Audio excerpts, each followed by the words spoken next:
You're listening to Leadership Powered by Common Sense with your host, Doug Thorpe. Here's Doug.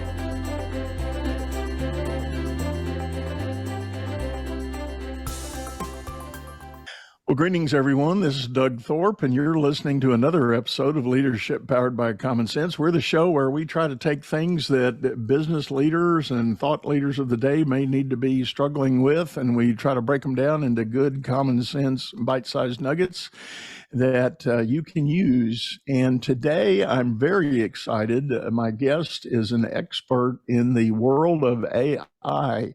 He has a number of patents on his technology. He's been recognized by a number of pretty big names that you'll recognize if we talk about them. And without further ado, I want to introduce you to Manuj Agagrwal. And Manuj, welcome to the show. Thank you so much. Excited to be here. So we're going to get into your background. I've got a little bit of a tradition here on the show about doing background, but I really want to hit a critical, fundamental question right off the top. And that is, and I know a lot of business people struggle with it and it's top of mind today. What the hell is AI and what should I be doing with it in my business? Sure. That's a great question to start with. So let's just try to simplify AI. Basically, it is replicating our mind and speeding it up thousands of times. What do I mean by that? See, humans are basically, our mind is basically a pattern recognition machine. Okay. So ever since we are born, we start to observe the environment around us and we start to learn the patterns.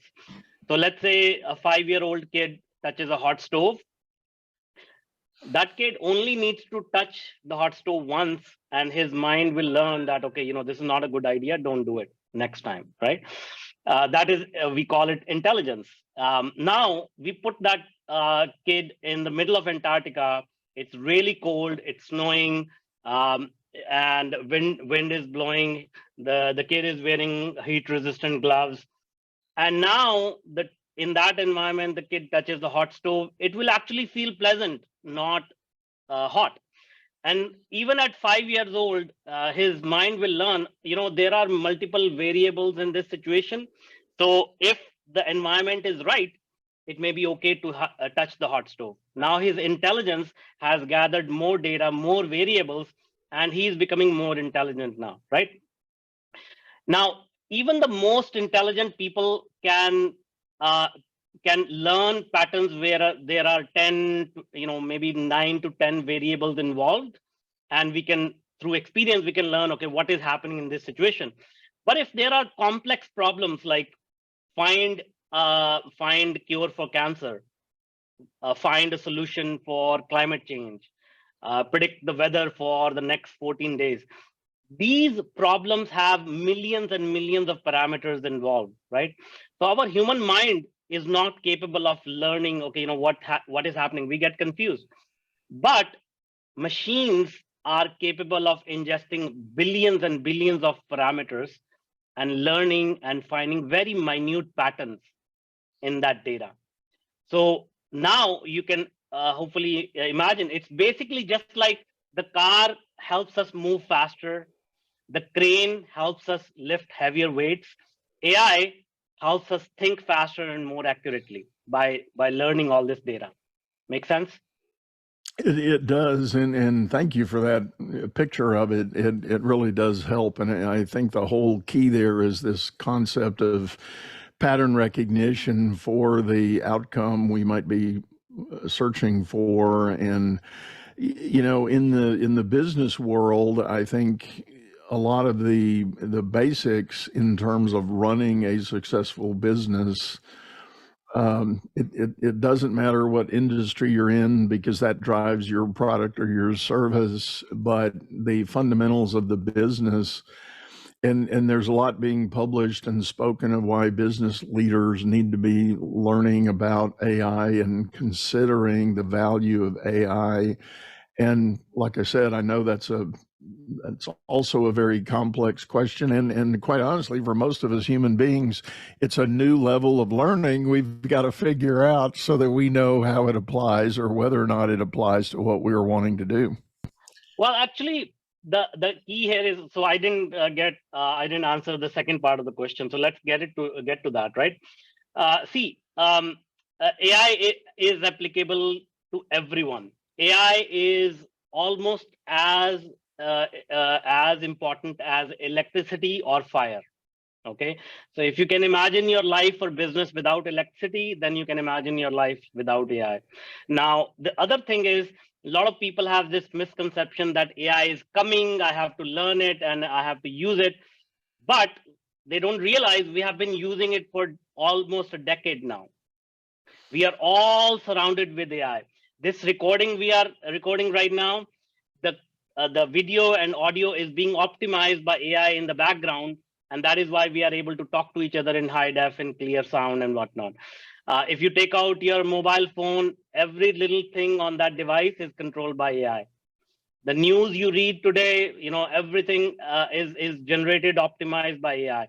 I can go on and on and on, but that is the situation. Now, what happened was, all these things that I mentioned, these are run by giant corporations, big businesses. They have understood the value of AI before anybody, regular folks did. So what was the result? The result was Tesla became the largest company, bigger than Ford, Chrysler, and GM combined. Yes, in 10 to 15 years. And these other car companies have been around for more than 100 years, right? Amazon became the biggest retailer in less than 20 years, beating out Walmart. Walmart was like untouchable, because AI helps you move faster and better. Now, in 2022, ChatGPT was released, and now everyday person can touch and feel and play around with AI. And that is the reason why it blew up, because now you didn't have any barrier of capital, of technical expertise, of knowledge, but anybody can use AI now. So what can we do with AI? What should business owners be thinking about it? See, businesses obviously run based on the quality of people you have, right? So a CEO or a solopreneur generally can do so much, but when they hire a team around them, they can multiply their business. Now, imagine as a business owner, you come across a team member or an employee or a contractor. They have a PhD in sales, they have a PhD in marketing, they have a PhD in operations, PhD in human psychology, PhD in history, all these topics. They don't take a break, they never go sick, they are always available 24/7 to answer your questions. How will that transform your business? Right? It'd be pretty impressive, right? Exactly, exactly. And not only that, let's say you have a team of 10 employees, you hire one of these for yourself, and you hire one of these employees for each of your human employees. Now imagine the impact. So that's what we are talking about. So what can we do? What can we do with AI? We are writing legal contracts with AI. We are writing code, source code with AI. We are writing emails with AI. We are asking AI, hey, we want to target this particular market segment. We want to offer our services. What should be our offer? What are their pain points? Before AI, this ChatGPT and generative AI came onto the scene, all these activities would have taken years and hundreds of thousands of dollars. Right now, we can do it in half an hour for absolutely free. So where are we going in the future? AI is going to, this is not my words, these are the words from the CEO of IBM. AI is going to add about $10 trillion, that's trillion with a T, to the world economy by 2030. So that's just 7 years. Now, what is $10 trillion? Because it's a big number. It's more than 10% of the current world trade. So everything that the world produces today, it's more than 10% of that, right? So And then if you put all this together, within the next 7 years, we will start to see companies going public with one employee, meaning one CEO, and everything else is done by AI. Well, hard to imagine. But so I guess that does raise the question from a workforce perspective. The naysayers are clamoring and asking for regulation because they're afraid AI will eliminate human jobs. Okay, so let's talk about that, because this is the biggest fear and question I also get. First, let's understand what is the definition of work, because a lot of people are confused about what a job means.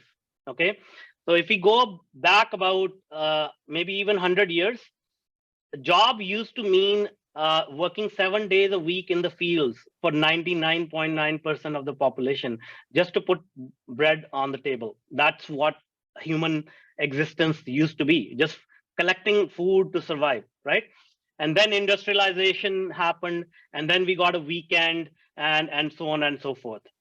Then so basically the definition of job became, okay, you go to a place 40 hours a week, and then you do whatever you are told to do, and you get money for it.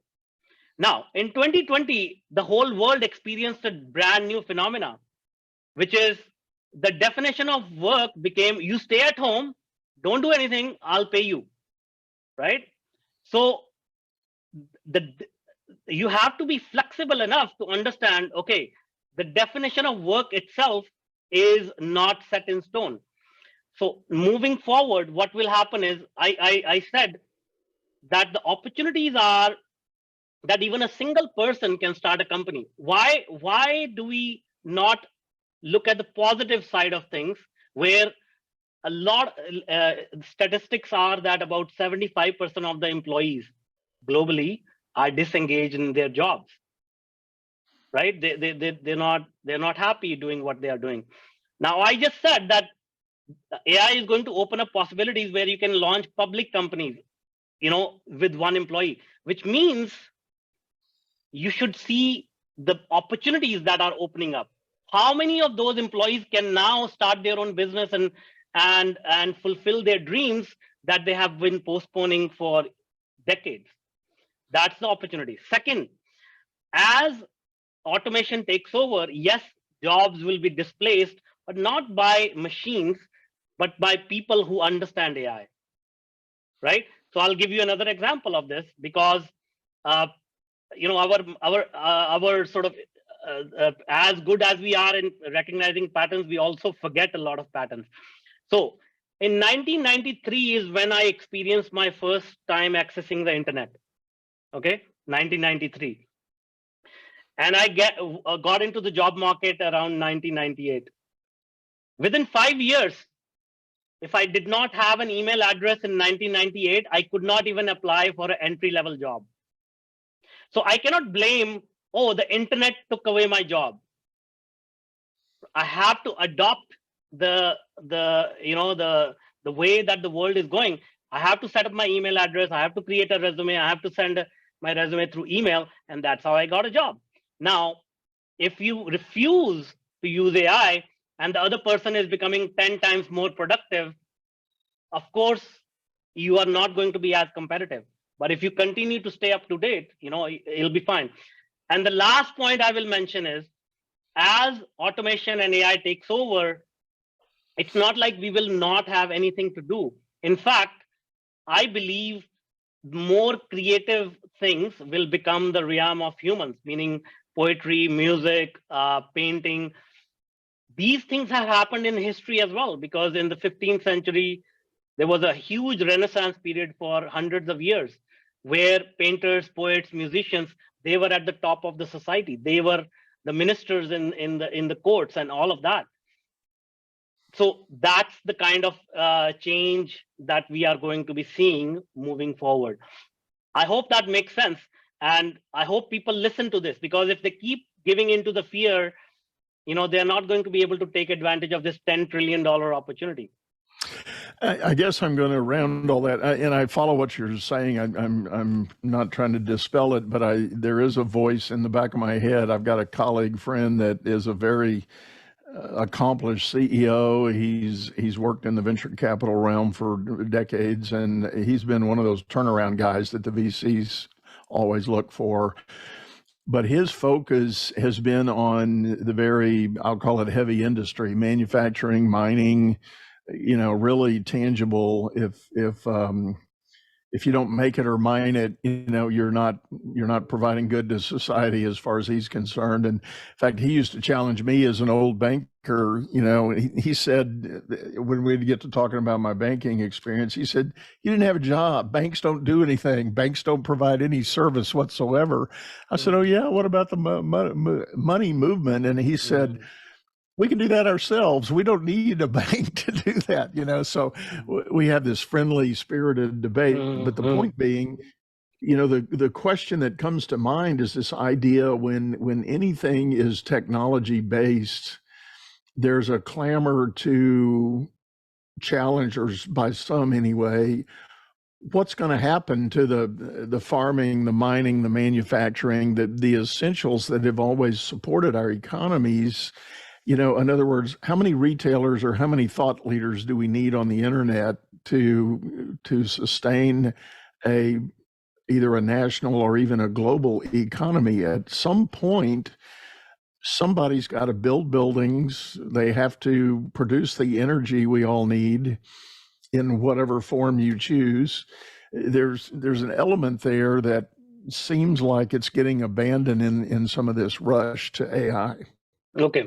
See, what I do is I think about these things and I look at a very, very long-term pattern of human evolution. Okay.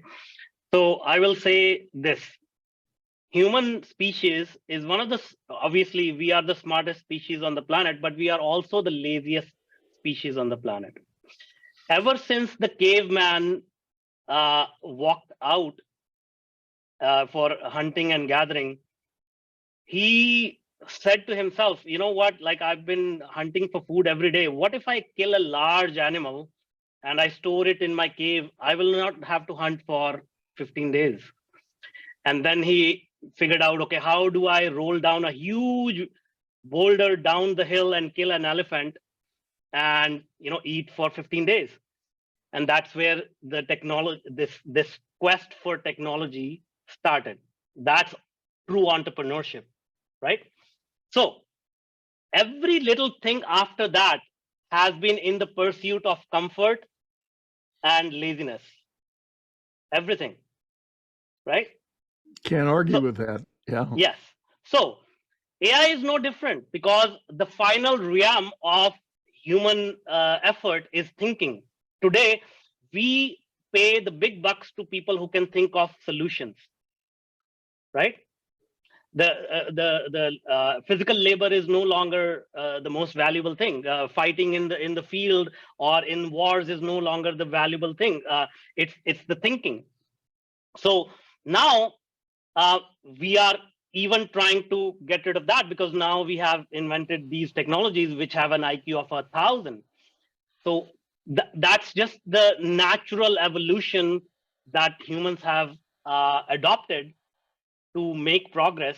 And here we are. Now, what will happen is humans' realm is creativity, imagination. We can imagine things that machines cannot. So that creativity plus the thinking power of the machines is what is going to power our next phase of evolution, if that makes sense.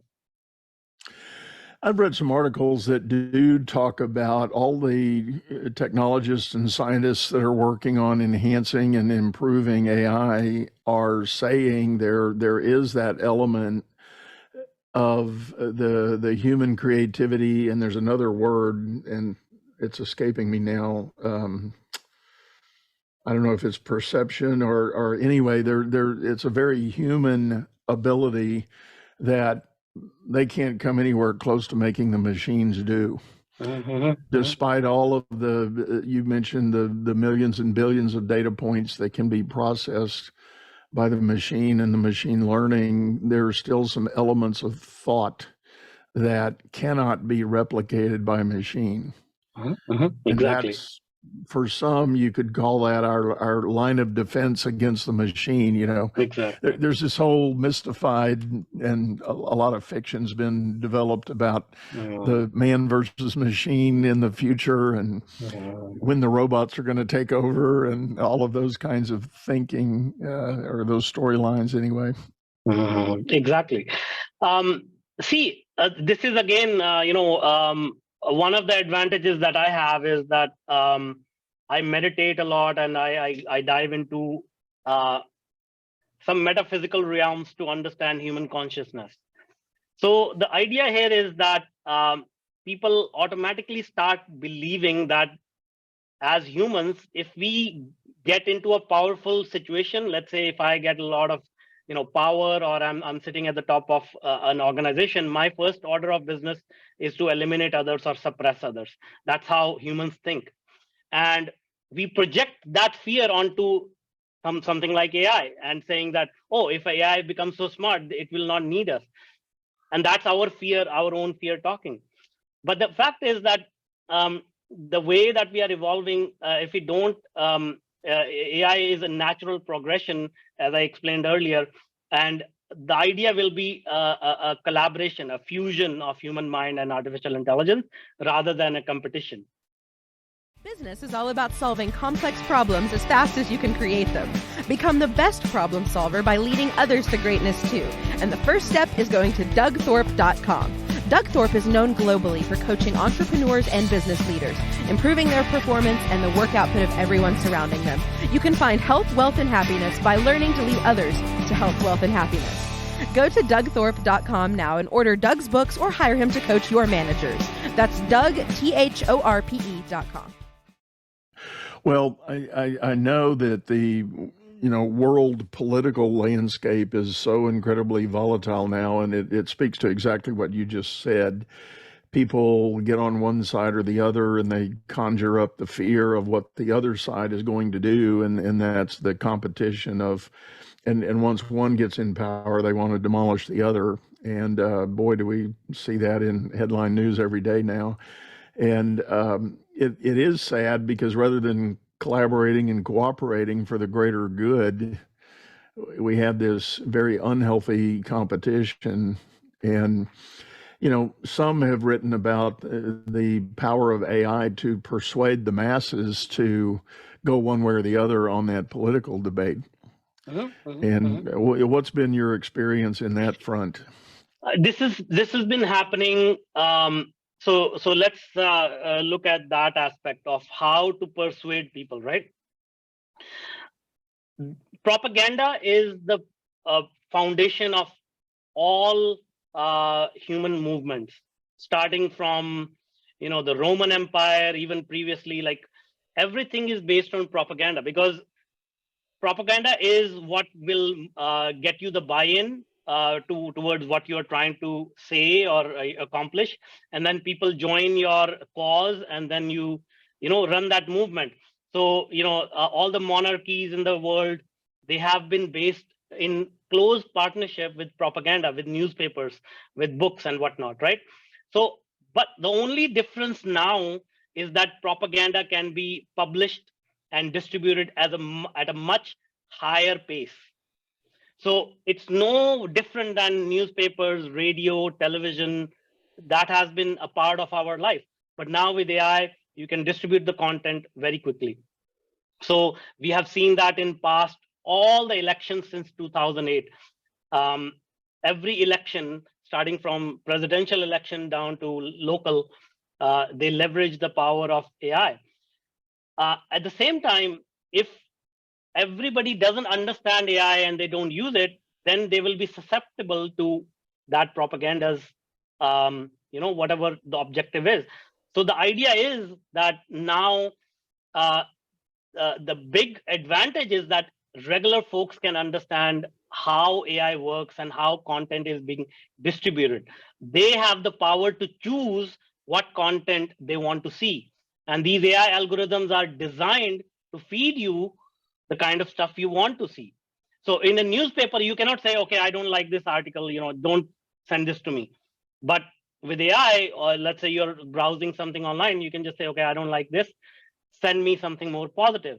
So when you mention, I read the news and there's a lot of negative news, you have control over what you see. So in a way, it is actually going in the right direction. It is actually giving the tools to the public to choose what they want to see and reduce the impact of propaganda. But that being said, it is very powerful. It is being used today. It has shifted many people's minds, and that's why we had political upsets at the highest level in US, in UK when Brexit happened. None of these things were expected, but they happen because people know how to use AI effectively to change people's minds. Well, and I think that borders on the idea of this thing that we know as confirmation bias. We gravitate to the things that support what we're already thinking, and at least from my journey, the intellects would argue that if you're not hearing objectively both sides, you cannot make an informed decision. And so the idea that we can accelerate confirmation bias, it's only going to polarize things to a greater degree. Yeah. Well, see, okay, so let's step back here again. So we have seen that AI has become part of our life, and it has been affecting our mindset for the past, say, 20 years, let's say, right? Social media came onto scene in 2005, and if you can imagine, we are basically working with the first generation of these AI algorithms. And who created these AI algorithms? These AI algorithms were created by introvert engineers, specifically belonging to a certain upper middle class of society and all of that, right? And that's the result we are seeing right now. Now imagine and compare that with any other industry. Banking industry has been around for millennia, or not millennia, but centuries. Automotive industry has been around for at least 1 century. Oil and gas, same thing. So we are just at the infancy of this whole AI revolution. Things are going to improve as people realize these problems and new ideas come about, and say, because there are people working on more positive AI algorithms, more balanced AI algorithms. It takes time, it takes iterations, but it's not to say that this is leading to doom and gloom, but it's an evolution of all of this stuff. So in 10 years, hopefully we'll see platforms which are giving you both sides of the story, or they can understand that somebody's biased on this side of the political spectrum, so they may need to know this side of the political spectrum, or whatever the solutions are. My point is, we are very early in this whole game, so let's not throw the baby out with the bathwater, and then just the key is education and understanding how these things work. If we don't understand it, if it's a mystery, if we are scared of it, then it'll get us. But if we understand it and we know how to handle it, then it's just like any other technology. What are you seeing in the realm of the use of AI in respect to copyright and intellectual property? There's been a lot of discussion, and I know just recently the writers' strike in the entertainment world is largely based on protection of intellectual property and copyright and such, and them not getting their share of royalties and revenues when shows and movies get released, because they go out to this metasphere of streaming and availability, and not everybody pays for consumption of the content. So how do you create a revenue stream on something that's so universally available? See, the fact of the matter is this, that whenever technology up-leveling happens, we experience some disturbance. And that's just the fact, right? Again, I'm not going to speak in favor or against any of the action that is happening, but I'll try to explain what is happening. So when the automobile was invented, we had the same problem with the horse cart industry. Where are the horses going to go? How are we going to, whoever is, fixing the horses, the hooves and all that, what are they going to do? And then, same thing when the radio was invented. What is going to happen to the printing press? So I can go on and on and on. When the internet was in full force, there was a fear of Y2K. A lot of people were scared when the year 2000 happened. There's not going to be any groceries left in the grocery store and whatnot. This is a repeated human pattern. Now, the thing is that the distribution platforms have changed. The way that we create art or music or video, it has changed. And now that means the new business models need to come in. New ways of thinking and extracting value needs to come in. We keep applying old paradigms to new situations. That's why this clash happens. With actors and writers, I believe they are underestimating their value in terms of their creativity, their human experience. I can write tons and tons of content with AI, but will that connect with somebody, some human? Will that create that emotional impact? When I watch an emotional movie, I mean, movies can make us cry, movies can make us yell, and it can create a huge emotional response. That is the essence of a really well done movie, right? But if we leave it to AI, we already said AI is not able to understand human emotions. I mean, I don't know whether it will be an amazing movie. That being said, also you have to recognize that AI is just another medium to create content. Just like when we used to when the movies just came out, there was no sound, silent movies, right? And we used to enjoy that. Then sound came in, and now we had more immersive experience. And then somebody thought, hey, why should I use actors? I'll just start drawing cartoons on paper, and then all of a sudden animated movies became a craze. So that was another medium. And then somebody said, okay, let's mix animated and real characters together, and that became another way of expressing. So the idea is that you can see these things happen in creative fields all the time. New equipment, new technologies come out. So rather than being afraid of AI, we really need to think about, okay, this is just another way to create content and share my emotional experience that I had in my life with the world. Yeah. Well, I happen to be with you. I know I'm probably showing up today as a bit of a naysayer, throwing out these things, but I wanted to do that because I think the spirit of what I'm trying to do here with this show is give a well-rounded discussion about these things that I think are critical and are valuable.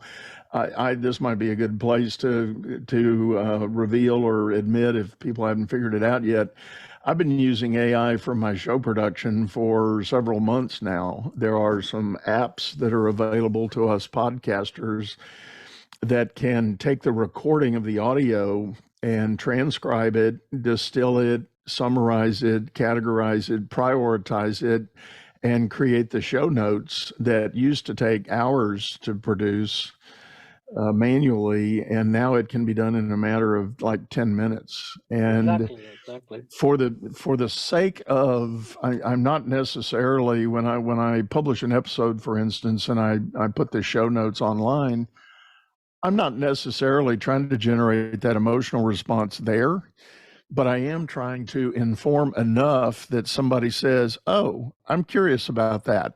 I can, that's something I want to know more about. So then they dive in, they click on, or they download, and they go from there. So for me as a business owner, why would I pay someone or invest hours of time per episode when I can get an app to produce those results for me in a matter of minutes. Exactly. And they work well. And in fact, to be very honest, I've gotten more positive feedback on the packaging that I'm doing since I implemented these AI solutions than I did when it was being done the old-fashioned way, Exactly. manually with total human intervention. Yeah. So it's very similar, as you just said, that if it can do a job in 10 minutes, it's very similar to saying, I have to go get groceries. It's a half an hour walk to the grocery store. I can walk, or I can use the car. That's a tool that helps me get things done faster. You mentioned grocery stores. Since COVID, my wife and I now we have become avid users of the Yeah. online shopping and There you just go. Well, it's just the same thing, but in reverse. Like somebody's still driving the car. Right. Yeah. Well, we we drive to the store to pick it up, but we haven't walked through the store filling a shopping cart in 3 years. Yeah.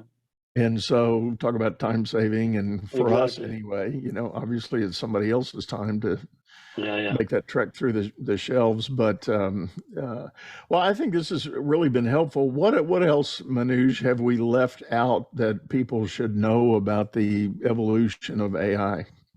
Well, I have shared the opportunity, how big the opportunity is. The consequences are also quite big. As I said, if you don't use AI, businesses will become less competitive. Again, this is a quote from Peter Diamandis. He's a founder of X Prize and a prominent entrepreneur. He said, by the end of this decade, 2030, there's going to be two types of businesses on this planet. One who are using AI fully, and one who are out of business. So the choice is yours, which way you want to go. Fabulous. I mean, I guess for some it's not fabulous because, I think about, again, I go back to my mention of my good friend who was mining and manufacturing. I think, for instance, I've got a lot of legacy in my career that has to do with real estate and home building. And, I think about that business. What can a home builder really do with the whole AI thing?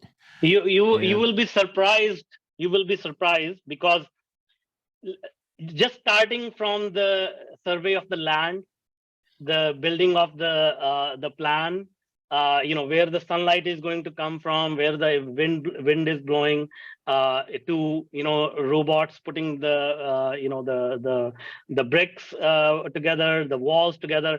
Again, whatever I share, it can be politicized. It can be taken in a wrong way, saying, what will happen to all the people who are involved in that industry.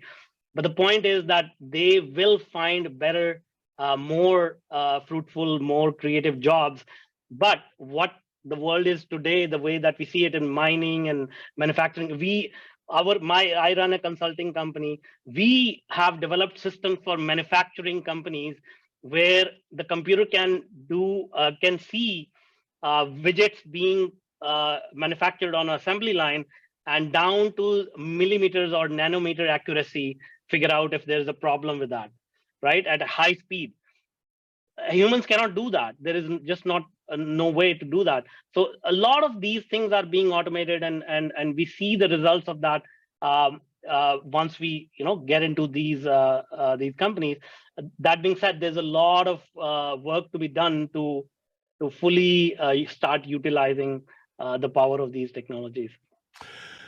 Staying in the manufacturing world, I've done some work with companies, for instance, one of the big box makers, because of Amazon and others. I mean, good old fashioned corrugated cardboard is a hot commodity, right? We need that packaging to make those deliveries in the current state of affairs. So but the box manufacturing process is still, well, it's heavy machine oriented, but the machines need human intervention to keep them running at optimal rates. So my question is, have we gotten to where there are machines to fix the machines? Definitely that is already happening as well, because how can I try to? I'll try to suggest. Okay, so let's take an example of SpaceX rocket, right? And we saw when SpaceX initial launches happened, they blew up, but there were sensors in every part of that machine, which were sending data back to Earth to other machines. And then they analyzed the data and they said, "Oh, okay, this was the problem. So next time we launch, let's make sure that doesn't happen." So there's a simple example of machines fixing machines, and this is happening again everywhere. Like today, all the cars are being manufactured by robotics. So that's the world where we are going. It's not there yet fully, but people who understand these technologies, who have deep pockets to deploy these smart machines, it's happening at a larger scale. Very soon, it will start to happen in our daily lives as well. So it is a matter of, again, I'm using my box making analogy. So they've got these giant multi-million-dollar machines that are taking in raw material, heating them, shaping them, gluing them, pressing them, cutting them, stamping them, inking them. And all of that is in the classic conveyor format. And when you think conveyor belt, you've got belts and pulleys and wheels, and you've got power to move that machinery. And when a machine breaks or goes offline, one of those belts comes undone, there's a certain amount of analytics that has to be done to determine where the break is, and then ultimately what caused the break. Was it simple wear and tear, or was it a malfunction of another nature, and so forth? So my question about machines fixing machines, that's where some of that human intuition comes in. And I've worked with engineers and electricians that are responsible for keeping those machines optimized. And there is a notion of optimum throughput. You can run them fast, but you can't run them too fast. Yes. There's a delicate Exactly. break point there. Yeah, absolutely. Because it is a machine. Absolutely. And see, the thing is, the interesting thing is, those engineers with decades of experience, their experience is not going to go become invaluable, right? That is still a very, very valuable thing, but now it can be supplemented with machines, meaning the machine can inform them a week in advance that the belt is going to go loose in the next week. Rather than reactive, they can be proactive. Yeah. And there's obviously, in those kind of industries and situations, there's obviously programs where they are doing that already. Kind of, again, I'll use the word the old-fashioned way. They're keeping a clock. They know from experience that a belt only lasts for so many hours online. And let's say it's 1,000 hours. Well, when you get up to 900, you take the machine down intentionally and replace the belt or tighten or adjust or whatever, Exactly. so that you are proactively administering and not waiting for the break to happen. Exactly. So there are those elements there too. Well, I'll tell you what, Manuj, this has been great. I really appreciate you sitting in and breaking this down for us. And I really want to encourage everybody, if wherever you sit in the view of the coming or the use of AI, I guess my point of encouragement is there's education to be had. You probably need to explore, find a resource that is credible and can give you good information like Manuj has shared with us here. But speaking of that, Manuj, if people are interested in reaching out to you directly, what's the best way to do that? Yeah, just Google my name, find the first link that shows up. Most likely it's going to be either my website, manujagarwal.com, or my LinkedIn profile. Reach out to me on any of these and let me know what kind of work are you doing with AI. Okay, well, that's great. Well, one last time, thank you for sitting in. I really appreciate your insight and your inspiration on this stuff. And folks, everything that you need to find a link and get that information on Manuj and his companies, we'll put in the show notes. If you're listening on audio, just drop down on the episode panel there. But you can also hop over to YouTube, our channel by the same name, Leadership Powered by Common Sense. We'll have those links in those show notes as well. So for now, we're going to sign off, say goodbye, and wish you the best. You've been listening to Leadership Powered by Common Sense, hosted by Doug Thorpe. If you would like to know more about the coaching and advisory services he provides, visit dougthorpe.com.